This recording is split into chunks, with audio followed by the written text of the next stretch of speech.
Hey there. How you guys doing? I'm doing fantastic today. Hey, I got to tell you before we get started, 44 years in radio is my career, and it's all because of Oklahoma City, because of a radio station called KOMA that used to broadcast up into Billings, Montana. I was so addicted to that radio station that I wanted to become a part of this broadcast industry. Absolutely. That is incredible to hear. Yeah.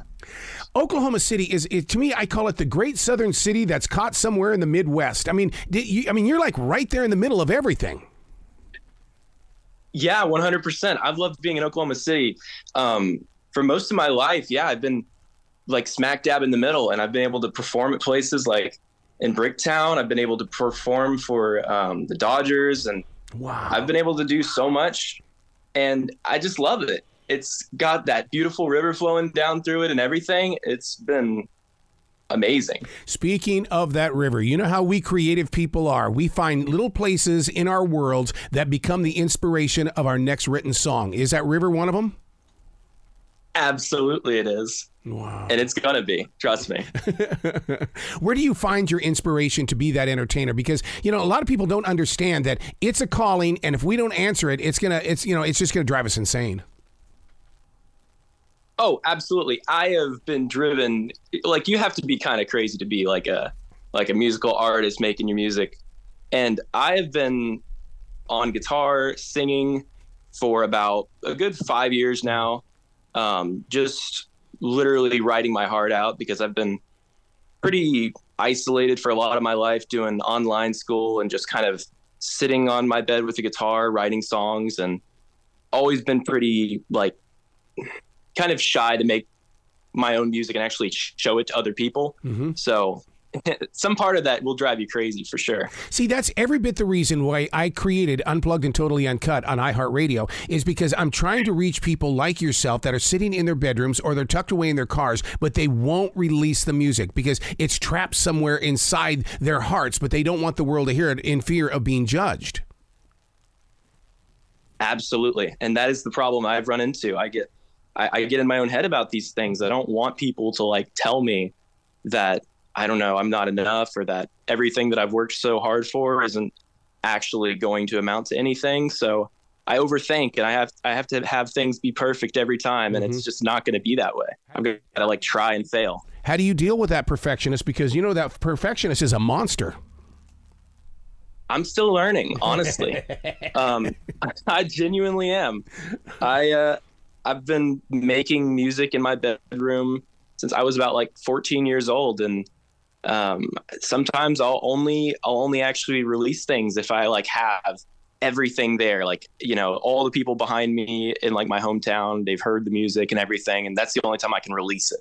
Wow. You know what I mean? Yeah, I do, Tanner. And the reason when you saying that you're recording the music at your age, I mean, you have to understand to your future self how important that is. I'm 61 and I still have tapes of me at 12 years old in my bedroom singing songs. It is so important that you preserve that music because it's not for you. It's the generations after you.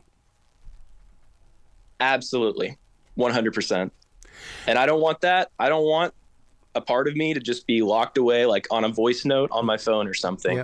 Yep. And for it to never reach people. See, and that's what I think it's fascinating, the way that musicians they'll put something on their phones. And I always wonder what is it going to be like in the moments after Tanner's been here when somebody picks up that phone and hears what you thought was just an idea for a song, but in their moment it was like, oh my God, I needed this song. Exactly. No, 100%. And I think that's the thing, is my best stuff is that stuff I do whenever it's like 3 a.m. and I am just like absolutely like in that mode where I am writing the lyrics that are the most true to my heart, because I would, normally I'd be asleep, but there's something keeping me up. Yep. There's like a feeling, a drive that's like telling me to keep writing. And I'm like, that is the most authentic feeling, I think, like the most genuine. That's the bad thing about having a studio at the house is because when I built this in 1995, this studio, I didn't come in here until 2016 because I didn't want this to control my life. Well, guess what? It's controlling my life, and I come in here at 3 o'clock in the morning. Yep, exactly. And that is the best thing. And that shows And like I was saying before, that shows exactly what I was talking about, that you are getting in the studio because there is a passion. There's something going on there. Wow. So what is it about our creative spirits in the way that we think that we have to be able to, to set things free so early in the morning? Is it because we've set the real world aside and we have a moment of solitude? It could be that, but I honestly think it's probably because there is something that's keeping us awake. Yep. There's something that is like telling our internal clock that like it can wait, and that, we need to get this done in our hearts. And, it might be kind of that too. It's a mixture of things. Whenever it's late at night, it's relaxing, calming, the whole world's asleep. But I feel like as artists, we can't just like sit back and sleep. We have to like be doing something for ourselves. We have to be writing something creatively, put something in like a bottle for us that we can like kind of share to other people. But the problem is that we don't ever share it to other people because we're too scared to. Dude, that's why I challenge you to do a podcast. And then what you do is you get these ideas and then you go ahead and put it out there, because as Julia Cameron says in The Artist Way, if you don't display your art, you will never understand criticism. Right.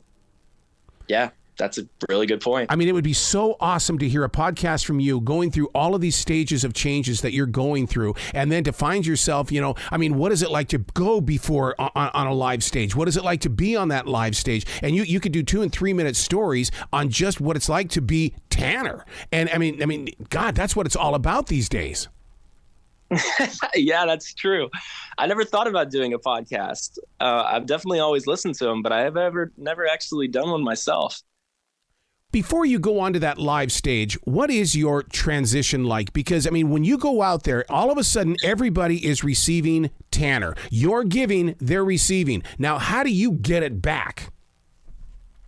I used to actually not really like entirely grasp the idea of what a actual performance should be like. Mm-hmm. Whenever I was younger, like I was 15, 16, I would sing at different places around Oklahoma. And I would sing the song, but I wouldn't like really perform it. I wouldn't give it my heart. I didn't really understand what that was like until much more recently. And I started to realize that a performance it's a feeling. It is putting everything that you have into your song. Yep. And it is literally showing the people in the crowd. It is literally showing everyone what you are made of, with your entire body, with your entire spirit, with your lungs and everything. And that is what I'm putting into every single song now. And I've realized that I should be going through these songs as stories that I'm telling with every single song. And that way I can portray something that is very authentic, very like something that people will remember with every song. Because for me, I can't put something out that I would be like, even, okay, that was all right. Right. For me, I have to, it's 100 or 0. Okay. I can't put something out that I'm like, okay, that was all right. That helps you understand the world of Eddie Van Halen and Kurt Cobain, doesn't it? Because they were so tough on themselves that they couldn't just set something free. And that's the problem I've been running into. But I mean, I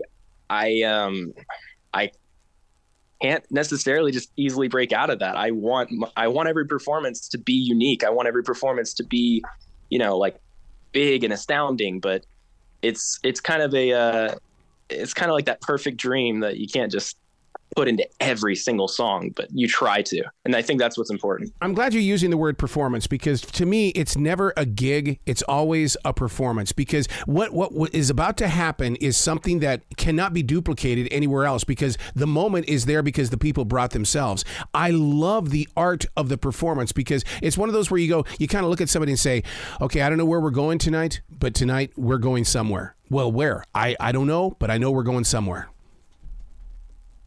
Yeah, exactly. And each one is different. Each one is unique, and each one is cool because of their own, its own like taste that it leaves you. You know what I mean? There's, I'll see, for example, like a big rock song, like, and this is what's interesting about this is I'll see this big like rock song that hypes everybody up, and I'm like, dang, that is really cool. I want to do something like that. But then I can take that what that person is doing and put that kind of energy into like my own, like its own socket with a different song, like maybe a ballad or something that has that same kind of amount of energy, but just maybe like more smoothed out or something. And that's what's cool about it, is I can take that same level of like really freaking powerful energy and just put it into something that is equally good, but just in its own unique way, in my own way. You know what I mean? I do.